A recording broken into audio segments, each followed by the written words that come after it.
Now, so if a believer decides to sit down and do nothing, just come to church on Sunday, do a dance when praise and worship is going on, enjoy yourself, and you continue like that week after week, you will find out that it will be difficult for you to trace God in your ecosystem, because you refuse to accept the responsibility of seeking him out, and it is within his nature for him to hide himself.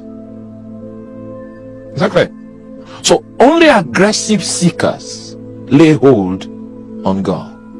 Because someone might be saying, oh, Pastor, you're teaching us how to seek the face of God. What if I don't want to seek his face? Now, the result is, because of the fact that he's a God that hides himself, you are not likely to find him, to collide with him. And in your own case, it will look as though God is far away. And that's not supposed to be a Christian experience. That is occasioned by an unwillingness to seek a God that hides himself. All right? It's a God that hides himself. The other day, because of the fact that we have a calling to raise intercessors, part of the things we do, if you decide to stay, now that we are doing this fasting, you came around, you saw what we are doing, and you decide to stay, I'll need to warn you. Because at some point, we will expose you to prayer, to a prayer regiment. 10 hours, we're going to be. If you are scared, be scared from now, so that you understand what we're doing. We're trying to raise a regiment of men that God can trust, that their spirit has been developed to carry weights. Now, if that's the plan, we expose you to some form of spiritual stretches. So in one of those occasions, I was talking about the need for a spiritual stretch, and I was advertising one of our practices as Marines, spiritual Marines. 10-hour stretch, and a preacher became offended. Say, I'm wicked. The believers are supposed to come enjoy the things that Jesus has paid for. It's an island of treasure. We just make discoveries and then we enjoy. Glory. Now, you see, such a preacher has not given his heart to understand the rhythm of truth that is in the Bible. There are quite a number of metaphors that is used to depict the Christian, and one of them is the athlete. And the idea of a Christian as an athlete is that the best of his ability will be realized if he decides to exercise his spirit. And that's why the 1 Corinthians chapter 9 is in the Bible. The Christian as the athlete.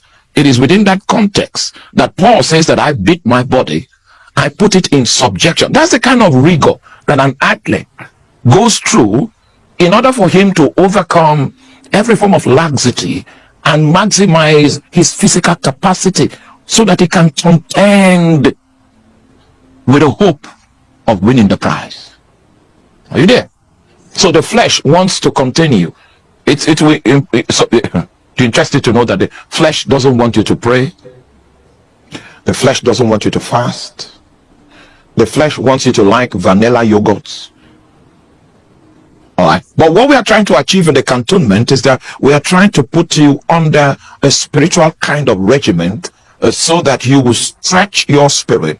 And in the day of trouble, you will thank me for putting you in that regiment, because you will know what to do to get God on the scene in the slightest of seconds. You don't begin to engage when there's trouble. No, you maintain a life of engagement so that it will be easy for you to access God when you are not in trouble. And you also know how to access him when you're in trouble, because you accessed him when you were not in trouble. Exactly. He's a God that hides himself. That's his nature. And if we as a generation decide that we don't want to seek him out, you will find out that all by himself is okay. It is you that has a need, because you were created insufficient.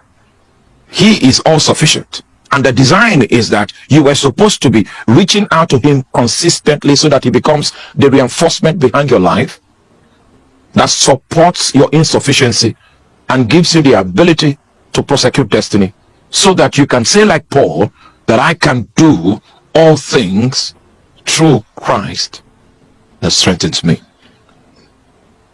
Exactly. Now, this is not my lesson for the day. I'm just adding muscle to the direction that we have come into, so that you will see the legitimacy for the emphasis that I'm making. If you are still with me, say amen. To support my point, I'll need to take you to the book of Luke chapter 24. Luke chapter 24 verse 27. Luke 24 verse 27. At this time in the book of Luke, Jesus had